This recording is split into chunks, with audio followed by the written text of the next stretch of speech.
we tend to think of this as the beginning of an era, in fact, it's the climax of a forgotten chapter in European history.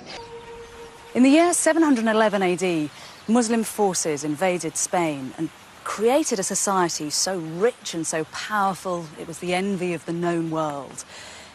This wasn't the rigid, ferocious Islam of our imaginations, but a progressive, sensuous, intellectually curious culture that for a number of spine-tingling years looked set to sweep through the whole of Europe. It is an incredible story, but one that has been systematically written out of history.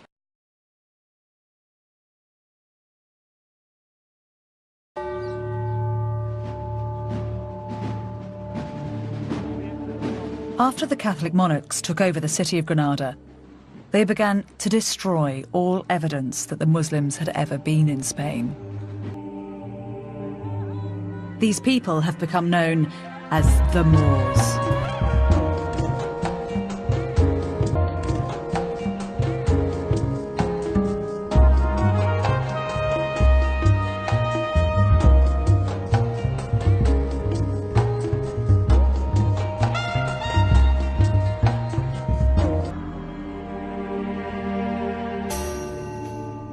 Propaganda, sparked by the Crusades, has given us an enduring image. The diabolical Moor, a dark-skinned, savage, alien enemy. Now, archaeologists and historians are starting to piece together the real story of the Moors in Spain. They're uncovering the remains of hidden cities. Not a single account of life here survives. All its archives were incinerated in the fires of the Inquisition. But the Catholics couldn't bring themselves to destroy this place.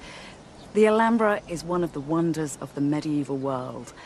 And by preserving it, they've kept a box of secrets that we can use to decode the civilization that built it.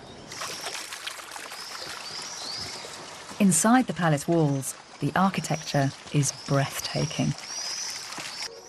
Every detail of the palace decoration seems to be part of a scheme. Row upon row of intricate geometric patterns are carved into the woodwork of the walls and windows. This is the throne room. It was the symbolic centre of the palace, and here the Sultan had a kind of psychological advantage over his subjects. Whereas he'd have stood here in an eerie silhouette, they'd have been blinded by the light that came streaming in through these brightly coloured stained glass windows. But this is far more than just a beautiful building. There's a specific reason why it feels so harmonious. The men who built it had a knowledge of complex geometry which had originated in the ancient world.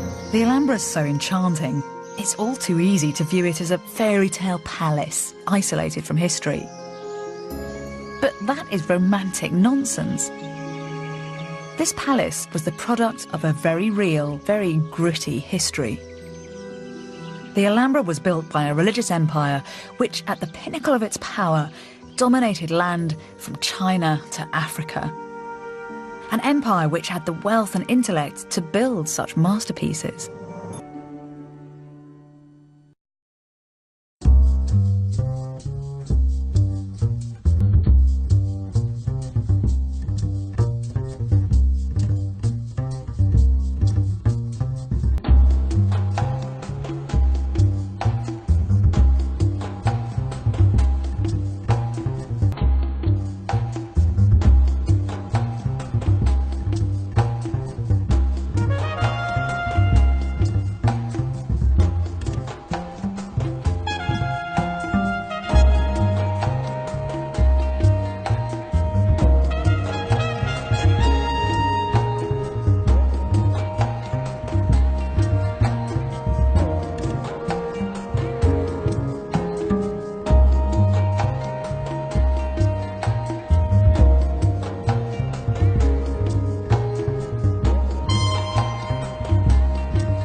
What it says in Arabic is, I am the apogee of knowledge.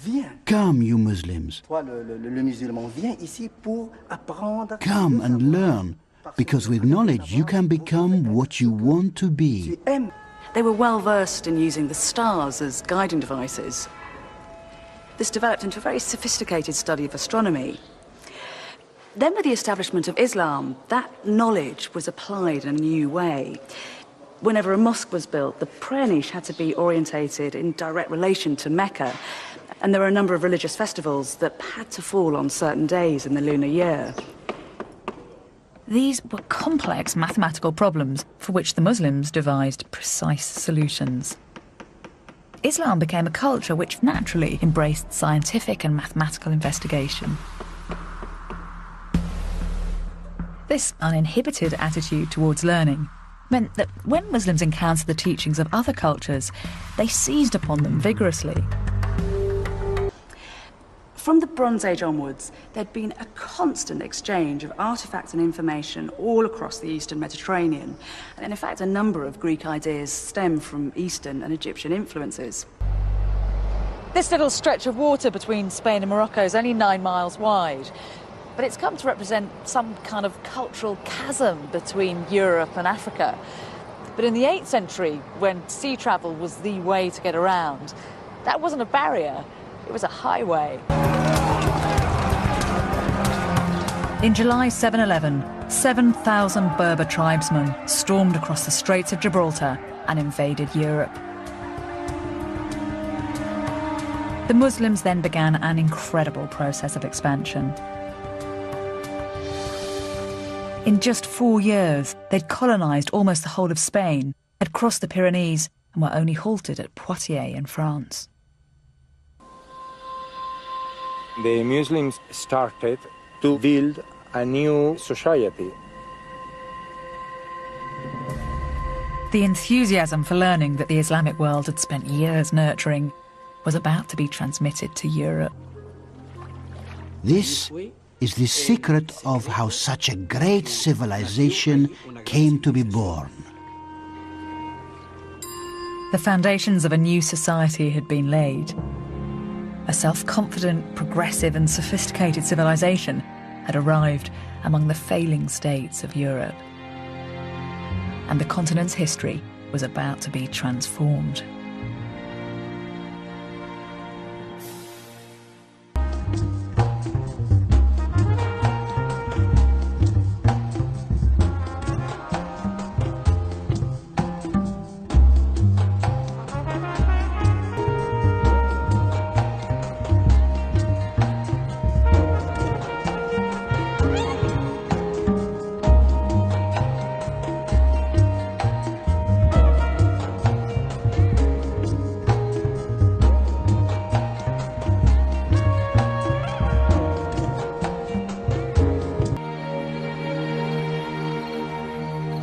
The Alhambra was the creation of the richest, most intellectually powerful civilization in the world.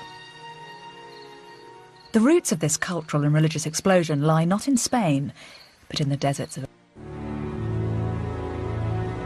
The Muslim invasion of Spain had been swift and effective, but it lacked a strong leadership.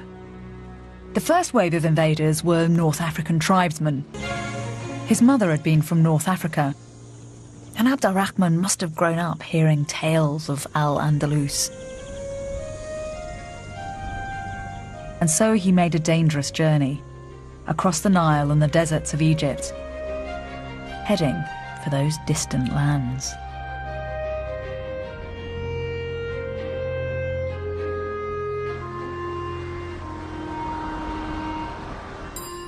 Abd al-Rahman brought culture and learning from the centre of the Islamic world straight to the heart of Al-Andalus.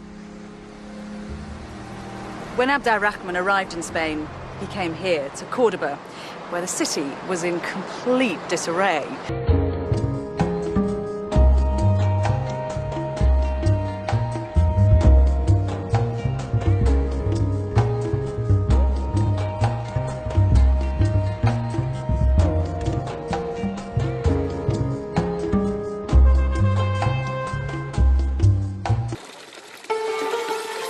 Abd al-Rahman brought cutting-edge technology for irrigation to Spain.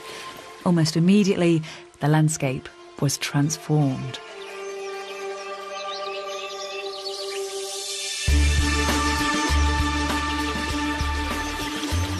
palm trees, lemon and orange groves, avocados, artichokes and pomegranates, none of which had been seen in Europe. Because of Abd al-Rahman's sophisticated trade network, this new agriculture created huge wealth. And these riches were used to build one of the greatest cities in the world. While the inhabitants of London were still living in wooden houses, the people of Cordoba had built a cosmopolitan city with a population of over 100,000, the largest settlement in Europe. Reports from European visitors to Cordoba describe a city with 70 libraries and over 300 public baths.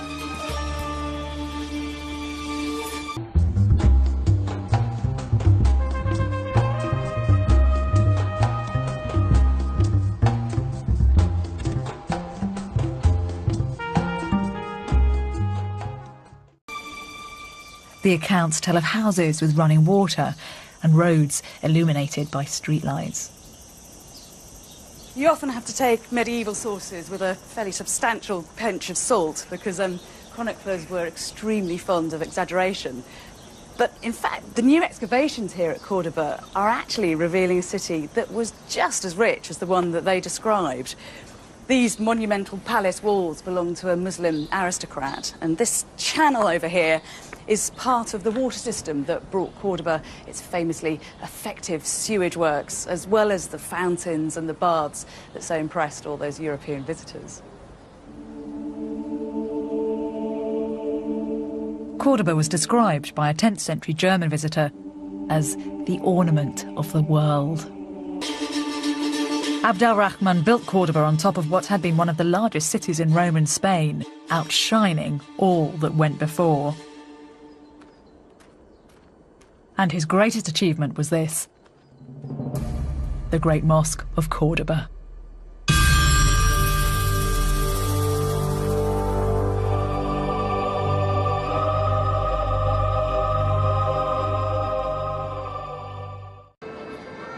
Standard history books present the Muslim occupation of Spain as something that was superficial. New archaeological evidence is turning that idea on its head.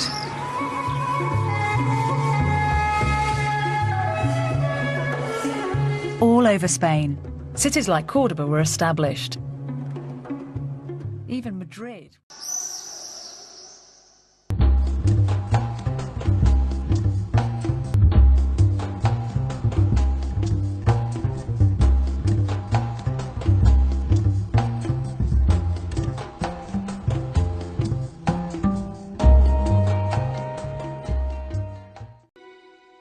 By aligning the needle to the grid using the measurements, the time can be read off the face of the astrolabe, just like a clock.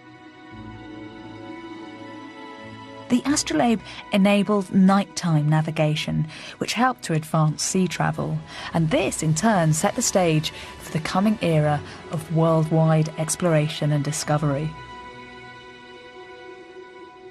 Cordoban scientists were streets ahead of the rest of Europe, especially when it came to medicine. The hospitals of Cordoba were performing operations which wouldn't be seen in the rest of Europe for hundreds of years. As well as large scientific collections, more everyday documents have survived from Islamic Cordoba. These give a detailed insight to the society that was created here. What kinds of things are being recorded on these bits of paper? In this document there was written everything, absolutely everything. Have you got any physical examples of these documents? Yes, I have one. Well, it is a contract about plowing the land. For 2 years we have to plant it with wheat and food, and he get from this proportion of the production.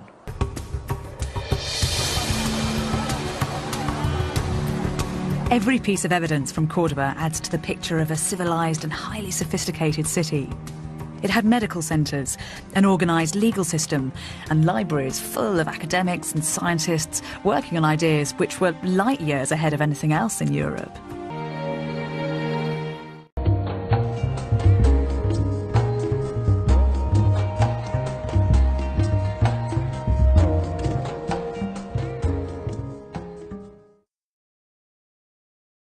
Abd al-Rahman III built himself one of the biggest royal palaces in the world.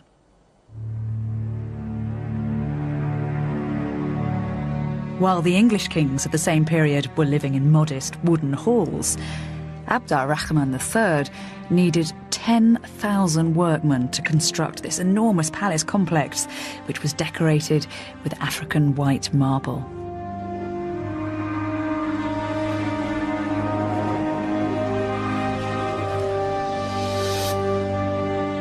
The alabaster palace, surrounded by acres of date palms, was described as a concubine lying in the arms of a black eunuch. And Arabic translations of Greek geometry and those new Arabic numerals were passed on to craftsmen and architects. This was a critical stage in the growth of Western thought. We should no longer see the Renaissance as a rebirth, but the continuation of an intellectual movement which had been nourished centuries earlier. The Italian Renaissance is famous for reviving classical learning, but in fact what's happening here 400 years earlier seems to be just as vital. Do you think that Muslim scholars aren't given due credit for what they're doing in Islamic Spain at this time? It is not something that you would learn about in school, probably, or even at university. It was probably conscious process of neglect, and now we are still suffering from that. Extremely selective history writing. That's right.